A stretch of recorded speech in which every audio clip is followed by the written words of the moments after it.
Fleuve Niger, toi qui restes vivant dans la vie que tu animes, toi dont la présence alimente les terres et le cœur des frères, continue ta marche pour assurer les belles moissons.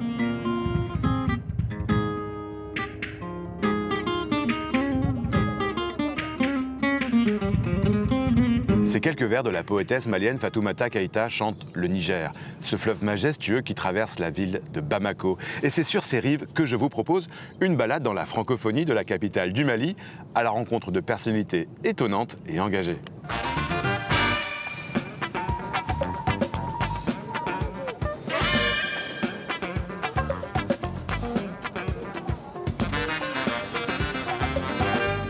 La première personne que je vais rencontrer, c'est N'Fana Diakité, c'est le président de l'association Un livre pour demain, quelqu'un de très engagé pour l'écriture et la lecture en français, mais c'est surtout quelqu'un qui fait vivre le Mali sur la toile. Vous êtes invités à devenir des contributeurs à Wikipédia. L'association Un livre pour demain travaille depuis plusieurs années à l'éducation des jeunes Maliens à travers des ateliers d'écriture. Aujourd'hui, les jeunes écrivent des textes pour Wikipédia. L'idée, mieux faire connaître le Mali à travers le monde en investissant l'espace numérique. Donc oui. Bonjour. Oui, bonjour. Bonjour. Bonjour. N'Fana, ça va? Ça va bien? Donc c'est des futurs jeunes contributeurs de Wikipédia au Mali. C'est ça. C'est les futurs jeunes contributeurs de Wikipédia. Notre communauté, elle est naissante. Donc on a besoin des jeunes pour pouvoir apprendre à contribuer sur Wikipédia. Tu dirais qu'il y a un déficit d'image du Mali sur le numérique? Il y a un vrai déficit que nous, on tente de combler avec notre jeune communauté. On est très loin derrière beaucoup de pays.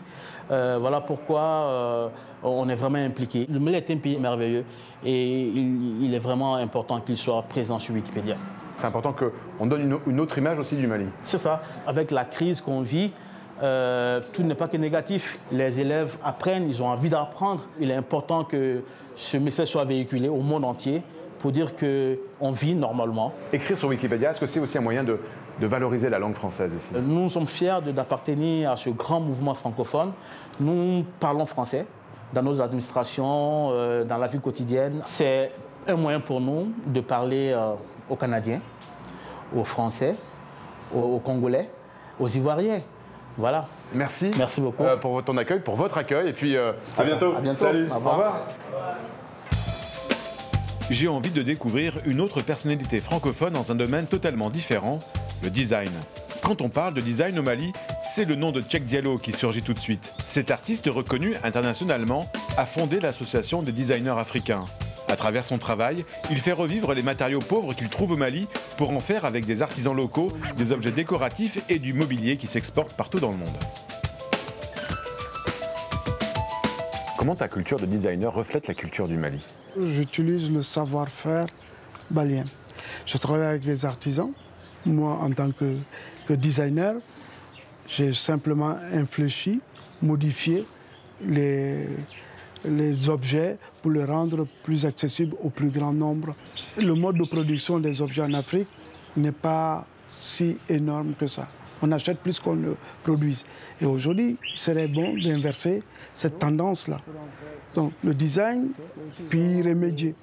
Ce n'est pas que de tout produire pour le produire, mais le mieux produire est plus important pour moi. Qu'est-ce que être francophone a apporté à ton métier de designer? Mais tout. Si j'ai eu la chance de voir beaucoup de choses, ça m'a enrichi. Être francophone, c'est être ouvert. Ceux qui ont créé la francophonie, ces 3 présidents africains. Ça veut tout dire pour moi. Parce qu'ils sont ouverts au monde, mais nous sommes dans ces sillons. Nous sommes dans Senghor, Bourguiba, Aïdjo. Ils nous ont tracé la voie, l'universalité. C'est ce qui rend les frontières caduques. Et c'est important pour moi de ne pas me fixer des œillets et des carcans culturels. Parce qu'un designer est censé être un homme du monde. Et la langue m'a permis de voyager. La francophonie est une très bonne chose. Ça élargit les horizons tout simplement.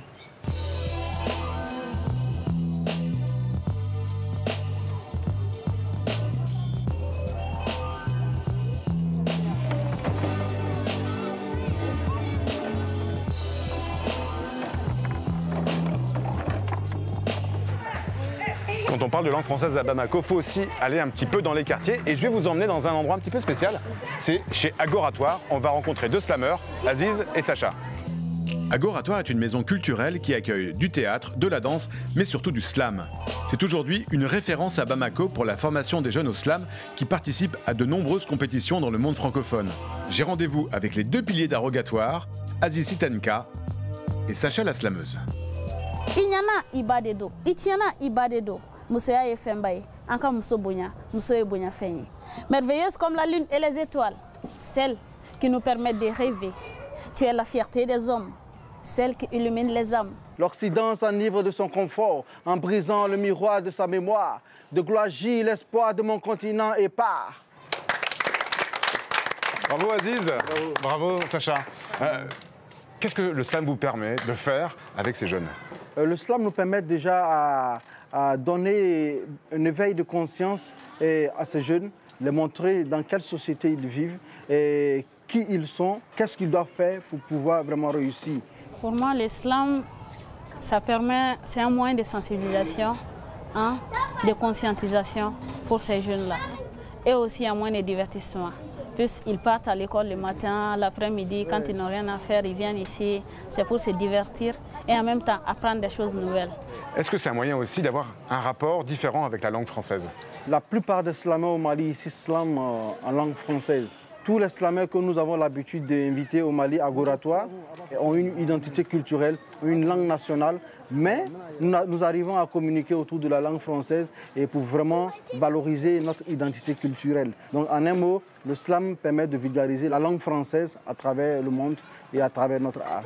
Et le slam, ça permet aussi pour toi de passer des messages? Oui, ça permet de passer des messages.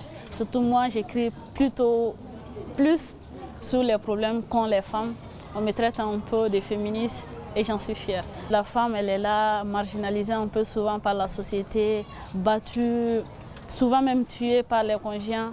Et moi, je me donne la mission d'être leur voix, la voix des sans-voix. Slam? Non! Slam? Non! Alors si vous souhaitez en savoir plus sur toutes les personnalités francophones que nous avons rencontrées, c'est très simple, rendez-vous sur notre site internet. Mais on continue cette balade dans la francophonie de Bamako dès la semaine prochaine. Et d'ici là, on va se quitter avec un slam d'Aziz Sitenka. Pour que la paix vienne, disons non à la guerre. Non à la guerre. Pour que la paix vienne, disons non à la guerre. Non à la guerre. Ah mes amis, tout était beau. Les pères fondateurs de ces empires n'étaient pas sots. Beaucoup de jours se sont écoulés.